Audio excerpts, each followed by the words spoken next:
Gusto mo bang lumakas mag-sun at matutunan ang build at bagong emblem sa kanya? Sa videong ito, magpapaturo tayo sa Top Global Sun. Sa sobrang lakas niya, 3 account na yung kanyang napatop global gamit si Sun.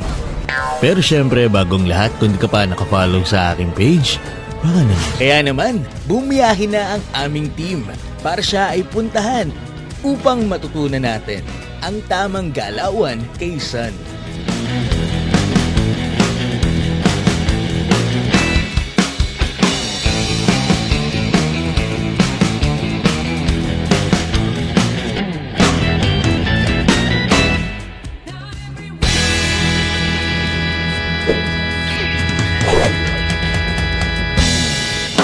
Nandito tayo ngayon sa San Rafael, Bulacan para matuto ng mga galawan ng pinakamalakas mag-sun sa buong kalawakan. Kaya naman, malugod kong pinapakilala sa inyo ang Top Global Sun, si Kapitan Jer.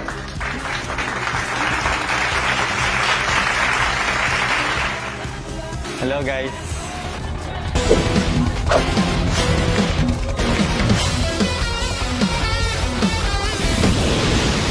Since ikaw yung pinakamalakas mag-sun sa buong kalawakan, ano yung mga ginagawa mo na hindi ginagawa ng isang normal na sun user?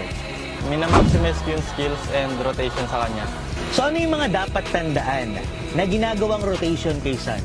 Kailangan mo lang mag-farm sa early at pag nakuha mo na yung mga core items mo, pwede ka na sumama sa clash.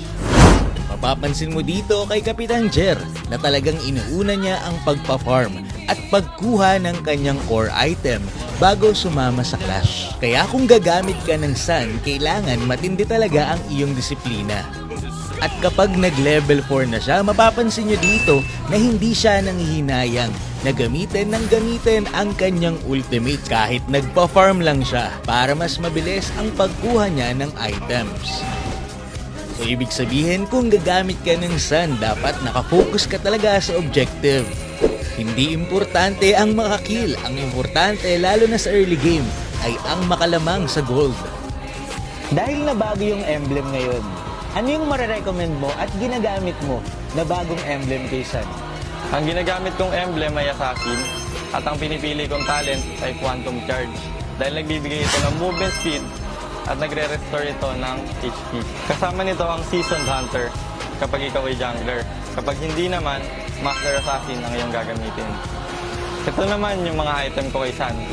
Ang tanging kakaiba lang sa item ni Kapitan Jer ay ang paggamit niya ng Demon Shoes. Kasi nga, lagi niyang ginagamit ang kanyang ultimate sa pagpa-farm. Hindi rin siya nagbi-build ng Golden Staff.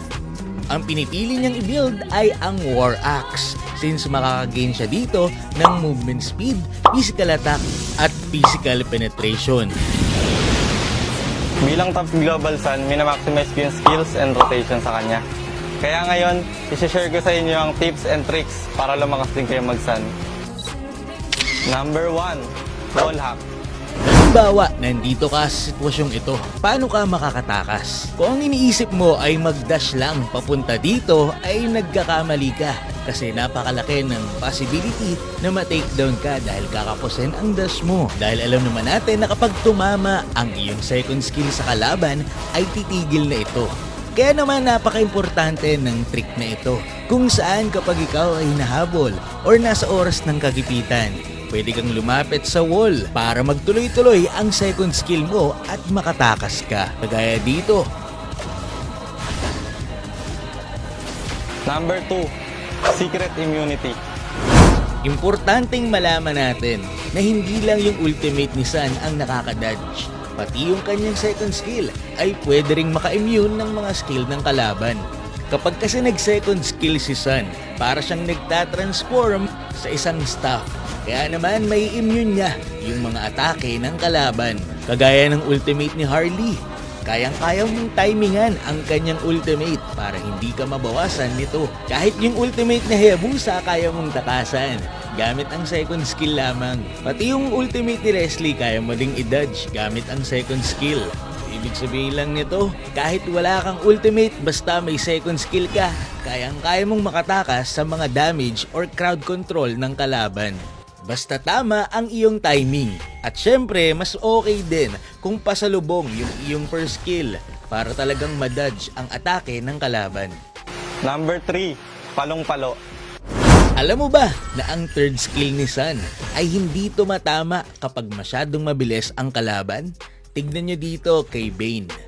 Dahil siya ay mabilis, nung ako ay nag-third skill, hindi tumama yung unang hampas.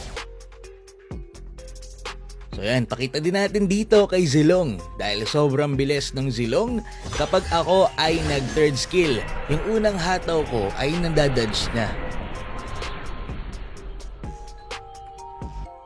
Ibig sabihin, mas malakas ang kanyang third skill kung sakaling ang kalaban ay nakasteady lang.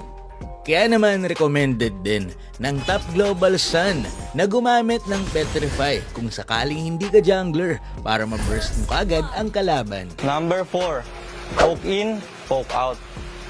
Kung sakaling manghaharas ka lang ng kalaban kahit nasa tore pa yan, pwede mong gamitin ang kanyang combo na poke in, poke out or ultimate third skill. Tapos kapag tumama na ang third skill mo, saka ka mag second skill palayo at hayaan mo lang na yung illusion mo ang umatake sa kalaban. Number 5, tower trick. Dito naman sa tower trick, kaya mong maipush ang tore nang hindi ka inaatake nito. Ang kailangan mo lang gawin ay una, pumasok ka ng katawan mo muna yung may expose sa tore.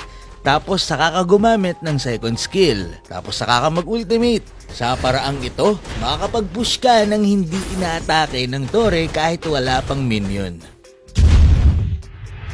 So ano naman yung mga ayaw mo na kalaban kapag Sun yung gamit mo? Freya, Fanny, at Joy. Kung solo ka naman, pwede mong isama sa banyong Kimi. Ano naman yung mga gusto mong kakampi kapag Sun yung gamit mo? Ang pinaka-importante, huwag kayong pipik ng golden na marksman para sa inyo mag-focus ang roam at phosphor nyo. Importante din na malakas sa early ang hero ng mga kakampi mo at kayang mag-hold ng lanes. Dahil alam naman natin, mid to late game pa ang power spike ng Sun. Bilang pasasalamat dahil sobrang dami nating natutunan kay Kapitan Jer, bibigyan natin siya ng certificate Cyrax Perfume. Siyempre yung kanyang love gift sticker ng Fuego Gaming. So anong masasabi mo sa experience mo ngayon? Nagpapasalamat ako kay Sir Fuego at sa kanyang mga staff sa opportunity na binigay nila sa akin. At huwag niyo kalimutang i-follow ang aking page sa Facebook, Kapitan Jer.